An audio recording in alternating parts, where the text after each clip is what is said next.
Hi, welcome back to another 90 Day Fiancé recap. Let's talk episode 15. Can you guys believe we're already on episode 15? Do you know what that means? That means a season is coming to an end. So sad, because I was really enjoying myself. But all good things must come to an end, right? Let's start with Clayton and Annalie. So there's only 2 days left until their wedding. So it's finally time for their bachelor and bachelorette parties. Woo! Cameron arrives to the Airbnb, and Clayton and Cameron are planning to just kind of lay low, relax, chill. I don't know, just be low-key at the Airbnb for the bachelor party. But Annalie doesn't know what's happening at her bachelorette party because her future sister-in-law Brandy planned it. So she goes over to Brandy's house. Brandy opens the door. She's like, hey, come on in. And then she leads her to the backyard. And of course, the entire backyard is decorated with your quintessential, typical American bachelorette party decor. You know, there's pink, shiny, sparkly ding-dongs everywhere. And this makes me wonder what other cultures and what other countries think of American bachelorette party decors, because really, if you think about it, it's just a whole bunch of penises everywhere. Like, do you really want penises everywhere on your bachelorette party? Like, oh my God, this is your last penis ever. I don't know. For me personally, like maybe if I were 18, 20, maybe if I were like a child bride, I might find it funny. But now that I am much older, I do not want a penis themed bachelorette party. Like, I don't want to sip from a penis straw. I don't want to take a shot from a penis ring. I just don't want anything to do with penis at my bachelorette party. I would like something whimsical, something super pretty, super, I clearly have not put much thought into this.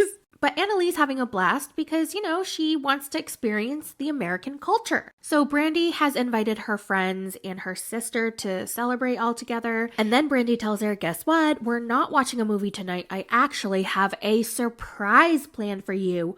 Wink, wink. And Annalie's like, oh my God, thank you so much. I really didn't want to watch a movie with you guys. So Brandy leads everybody outside to a party bus. They all have a seat, and oh no, a police officer arrives. And oh my God, Annalie said something so freaking funny because the police officer was about to be like, somebody made a noise complaint. And Annalie goes, oh, is this immigration? Somebody asked for an officer? Immigration? In the white. Immigration. Wasn't that so funny? And even Brandy laughed. She was like, oh my God, you did not just say that. And if you look at the officer, he's just looking around and he's caressing his ding-dong. He finds Annalie and dances all up on her. But really, he's just kind of like thrusting and he's just grinding on her. It just wasn't fun. It was nothing special. He just took his pants off. He had this big pink thing around his ding dong and he was just wailing it everywhere, just whipping it back and forth. And then I looked at him and I was like, oh my God, he looks like he's my dad's age. This is somebody's father, okay? I was like, sir, Mr. Stripper, like, you can just relax, because he looked like he was out of breath at one point. Like, he was thrusting and he kind of lost his momentum and he looked a little tired. And I was like, sir, do you need a sip of water? Go have a seat, relax, take a deep breath. Oh my God, this was definitely a stripper that you order off of Wish or TEMU and you think you're getting Magic Mike, but you just get like someone's uncle who, you know, needed some extra cash and he doesn't even know how to entertain. He just thinks he can come out and just whip his thing all around your face with a pink fuzzy costume on top of his ding dong, and it didn't look that fun, but Annalie seemed like she was having a good time. So meanwhile, you see Clayton and Cameron playing in the pool. They're splashing water. They have donut floaties and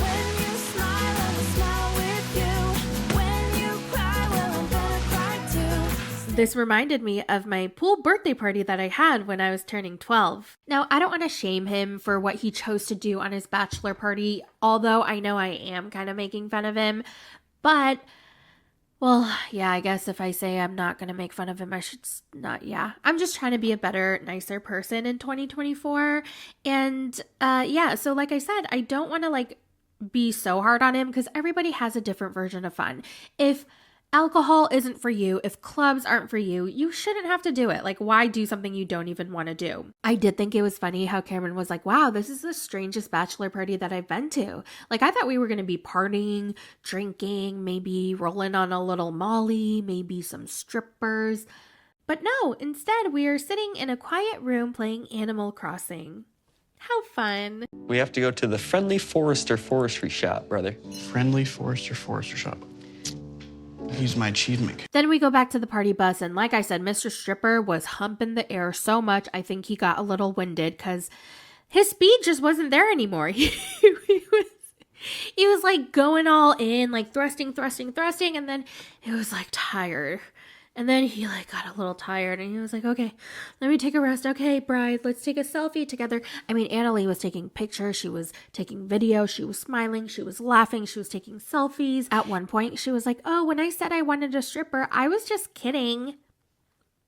Yeah, okay, girl, who are you trying to lie to? No. After the strip show, the ladies teach Annalie how to shotgun a beer.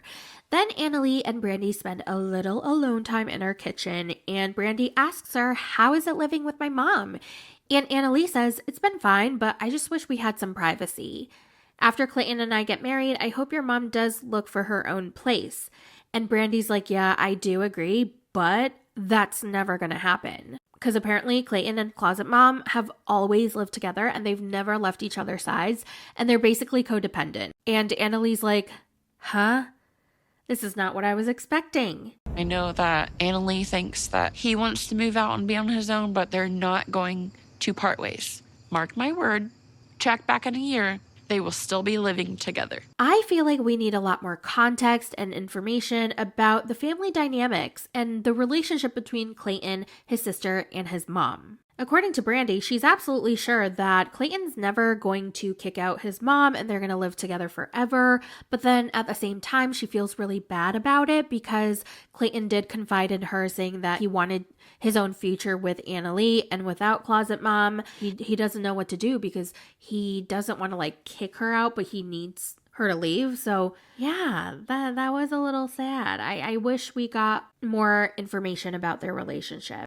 I feel bad in this situation because Clayton called me the other day and he was like, I want to live my own life with Annalie, but he doesn't know what to say to mom. Sophie and her mom go wedding dress shopping, and on their way there, her mom asks Sophie if she heard from Rob, and she says no. He never texted her or called her, but she noticed that he posted a quote, like a repost on social media of a quote, which was essentially a passive-aggressive dig at her.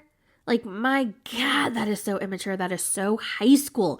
Who does that past the age of 18? I also loved how Sophie tried to translate like the current lingo and what everything meant, because she was like, Rob was throwing shade at me. And Claire was like, throwing shade? He threw something at you? And she goes, no, like he was being rude about me. And she goes, oh, okay. And then Sophie goes, he wrote in his captions that this one hit different. Oh my, Sophie, he hit, what did he hit? No, Mom, it means like he agrees with it. Oh, okay. It was so funny. That is totally something my mom would do. Like, I would have to literally translate how we speak these days. They're at the wedding dress boutique, and I felt so bad because this is supposed to be a very exciting event. You know, she's trying on wedding dresses, and she doesn't even hear from Rob because he's still freaking butthurt, and he doesn't want to talk to her because he's pissed off, and he just wants to like whine in the corner. So anyway, she tries on the dresses. This is my favorite part. And her first dress was beautiful. It was so pretty. It was so whimsical. I usually never like any of the wedding dresses that people try on the show, but this looked amazing. It was incredible. I thought the cut was a little too low. Like, I would be way too scared of a nip slip, but her boobs looked amazing. amazing. I loved this dress. You could also tell her mom was getting emotional and she was kind of like holding back tears, and it was very sweet. So Sophie goes back and tries on a second dress, which was also gorgeous, but it didn't give wedding dress vibes. It was more of like a Grecian goddess vibe. And then the third dress, I would say it was the most bridal. It wasn't my personal favorite. It was still beautiful, very classy, satin.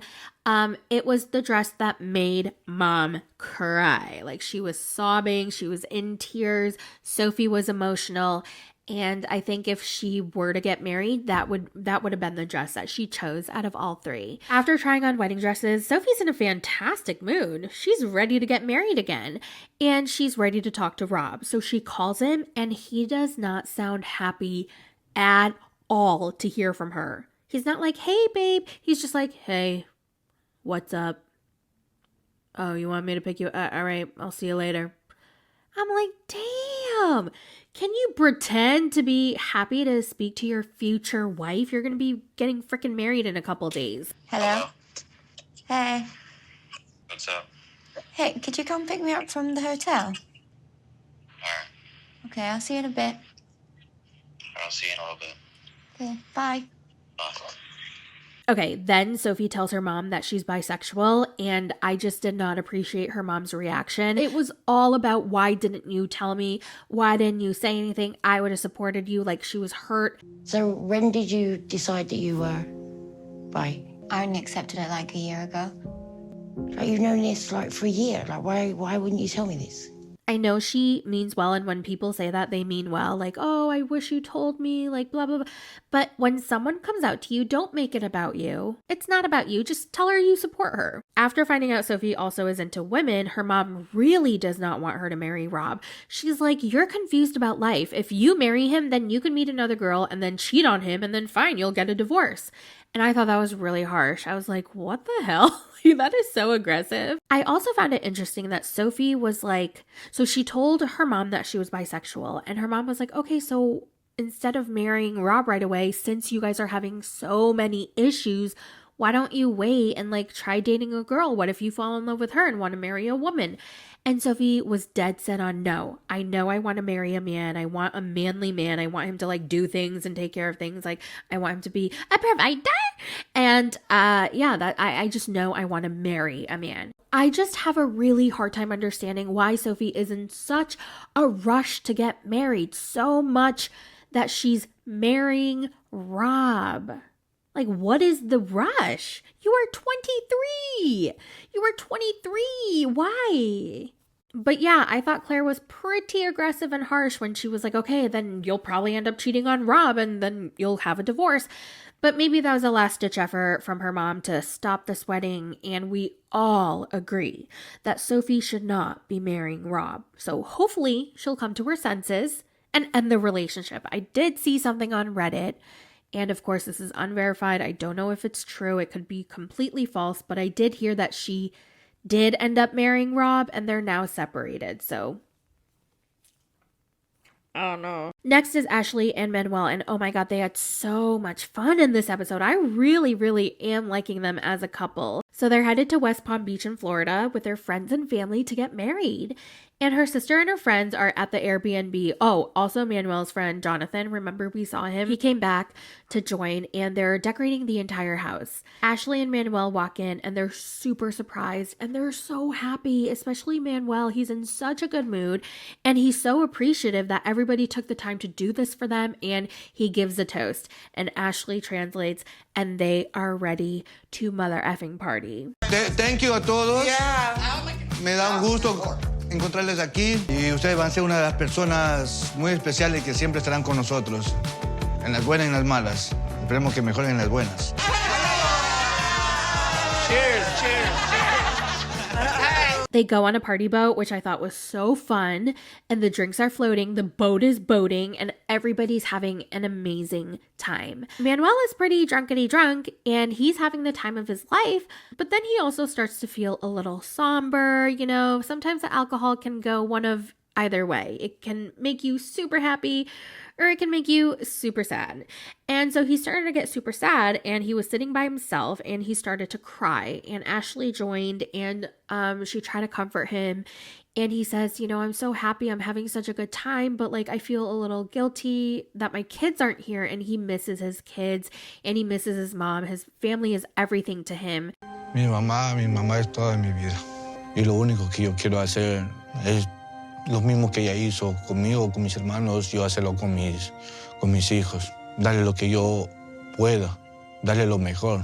Y que ellos también no padezcan lo que yo padecí, tal vez. And Ashley continues to comfort him. I thought she was a great comforter. Like, she was just such a good supporter to Manuel. She let him cry. She validated his feelings. She rubbed his back, and she was just there for him. And I thought that was beautiful. After the boat party, everybody goes to the strip club, both Manuel and Ashley. Now, this wasn't the original plan because the strip club party was for Ashley, and then Jonathan was supposed to plan something for the guys.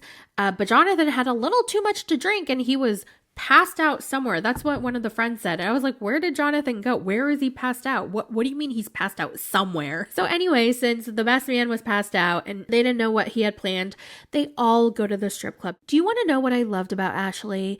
She was all for this. She wanted Manuel to have a good time, and she was having a good time. Ashley was hyping them up. She was like, get it, honey. You guys all look so beautiful. Like, get your bag. And I freaking loved her energy. She just seems so much fun to party with and to hang out with. Like, IRL, I would want to be Ashley's friend. And so I am manifesting that boba belly because she lives in Rochester. And Ashley lives in Rochester, and I am manifesting that boba belly and Ashley just coincidentally meet someday and become friends, and I can join in. Wow, that sounds really creepy. I'm not creepy, you guys. So they're all having a blast at the strip club, and you know what? I'm pretty sure if we looked hard enough, we could find Jovi somewhere, like lurking. Oh my God, we find out that Manuel finally introduced his kids to Ashley, or at least one of the kids. He was FaceTiming one of his sons, and he introduced them on FaceTime, and Ashley talked to him and was like, listen, I am not trying to take your dad away. Like, we want to include you. Your dad talks about you all the time. He loves you so much. Manuel is slowly breaking down his walls, and Ashley's just taking it all in at his speed, and hopefully she won't pressure him too much, and hopefully he'll continue to open up and share his life. And okay, listen, I know that like people think that he has a secret wife. I think I thought that, actually. I thought he was secretly married, but I don't think that anymore. I think he is extremely, extremely guarded, and he's protecting his family. I am 100% rooting for Ashley and Manuel. Like, my thoughts about them have completely changed. I think they are so cute together. I think like they fight like all other couples do, and hopefully they can work that out. But I really believe they absolutely love each other and adore each other, and I hope the very best for them. Next, Citra and Sam. Citra takes her sisters to find a wedding dress, and she feels awkward without Sam because in Indonesia, brides actually go with the groom for the dress, and they shop together. So she's at the shop with her sisters, and I thought it was really funny because the shop owner was like, okay, what kind of dress do you want? And Citra's like, a white one. I laughed because basically all the dresses are white. So it like totally didn't help. Anyway, she tried on her dresses. The first dress I liked the best. I thought it was really pretty. I loved the off-shoulder sleeves. The second dress was not my type, but everyone else loved it, including Citra. She was like, this is the bridal dress. Oh my God, I just realized that the dresses that both Sophie and Citra ended up picking and liking the most were made of satin. And I guess that material really does give off more like bridal. So maybe that's why it was the satin. Interesting. Okay, so anyway, Sam meets his mom at a pawn shop because he wants to buy a ring for Citra. Because when he proposed, he used a flower as her ring. So anyway, she was at the store first, the mom, and I don't know if anybody noticed, but I think he was late because she looked pretty pissed and annoyed because she was like, oh my God, finally, like it's about time. And then she quickly notices a camera, and then she like really fast put a smile on her face. It's about time. Tell me Where about have it. you been? Huh? Whoa, new hair, who dis? Now they find a beautiful ring. It's $298, but the sales lady gives him a 90-day fiancé discount and gives it to him for $278. I thought the ring was gorgeous. I think Citra's gonna love it. So then Sam asks his mom if she's coming to the wedding, and she says she's going to, but she's gonna be skipping out on the Islam ceremony because she just doesn't agree with the religion, which is so weird because you don't have to believe in something to be there and to celebrate. Like, you can, why don't you just learn something? Like, be exposed to something new. Don't you want to be cultured? It's just so weird to me. Like, oh no, I don't believe in that stuff, so I'm not gonna be in the presence of it. Like, okay. So anyway, Citra's dad, towards the end, he sits her down and he tries to convince her to rethink this whole wedding and this marriage. And he's like, are you sure? He might be going back to jail. Also, he just seems to have a lot of issues and he doesn't have money. Is this the life you want? And she's like, you know what? Yes, I'm going to marry him. I'm not going to rethink this. And he goes, okay. So yeah, that's pretty much it for the recap. I skipped Nikki and Justin Igor scenes. Like, I didn't even watch it. I saw them. I was like, nope, I don't want to deal with them. So I fast forwarded. I'm sorry. I don't know what happened with them. Go watch a different channel. I'm pretty sure they will cover it. And I am going to go. My nose is all clogged up. Watch, every single time I record, my nose starts to get congested. I'm going to turn off my mic and my lighting and everything, and my sinus is going to clear up. I swear to God, if it does, I'm going to come back on here and all right, well, I hope you guys enjoyed the recap. Let me know your thoughts in the comments. If you want to join Patreon, it's patreon.com/mythoughts. We are watching Prison Brides on there. It is such a crazy show. Oh my God, I can't breathe. Do you guys hear that? That is ridiculous. All right, you guys, love you. Bye.